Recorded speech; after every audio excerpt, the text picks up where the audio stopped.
ಬೆಳಗಿನ ಅವಸರಕ್ಕೆ ಈ ಥರದೊಂದು side dish ಮಾಡಿದ್ರೆ ರೈಸ್, ರೋಟಿ, ಚಪಾತಿ, ದೋಸೆ ಎಲ್ಲದಕ್ಕೂ ಆಗುತ್ತೆ. ಈ ಹೆಲ್ದಿ ಆ್ಯಂಡ್ ಟೇಸ್ಟಿ ಬೆಂಡೆಕಾಯಿ ಕರಿನ ಮಾಡೋದು ತುಂಬ ಸುಲಭ. ಶೇಂಗಾನ ಹುರಿದಿಟ್ಕೋಬೇಕು.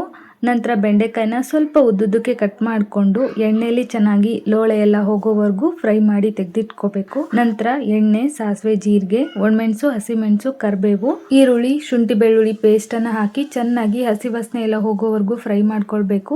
ನಂತರ ಅರಿಶಿಣದ ಪುಡಿ, ಧನಿಯಾ ಪುಡಿ, ಗರಂ ಮಸಾಲ, ಅಚ್ಕಾರದ ಪುಡಿ ಇದೆಲ್ಲ ಹಾಕಿ ಮತ್ತೊಂದ್ಸಲ ಬಾಡಿಸ್ಕೊಂಡು ಟೊಮ್ಯಾಟೊ ಪ್ಯೂರಿ, ರುಚಿಗೆ ತಕ್ಕಷ್ಟು ಕಲ್ಲುಪ್ಪನ್ನು ಸೇರಿಸಿ ಎಣ್ಣೆ ಎಲ್ಲ ಬಿಡೋವರೆಗೂ ಚೆನ್ನಾಗಿ ಇದನ್ನ ಬಾಡಿಸ್ಕೊಳ್ಬೇಕು. ಈ ಥರ ಫ್ರೈ ಮಾಡ್ಕೊಂಡಿದ್ದಾದ ನಂತರ ಶೇಂಗಾನ ಹುರಿದಿಟ್ಕೊಂಡಿದ್ವಲ್ಲ ಅದನ್ನ ಪುಡಿ ಮಾಡಿ ಸೇರಿಸಿ ಗ್ರೇವಿಗೆ ಬೇಕಾದಷ್ಟು ನೀರನ್ನು ಸೇರಿಸಿ ಚೆನ್ನಾಗಿ ಅದನ್ನು ಕುದಿಸ್ಕೊಳ್ಬೇಕು. ಕುದಿಯೋವಾಗ ಬೆಂಡೆಕಾಯಿನ ಫ್ರೈ ಮಾಡಿ ಇಟ್ಕೊಂಡಿದ್ವಲ್ಲ ಅದನ್ನು ಸೇರಿಸ್ಬೇಕು.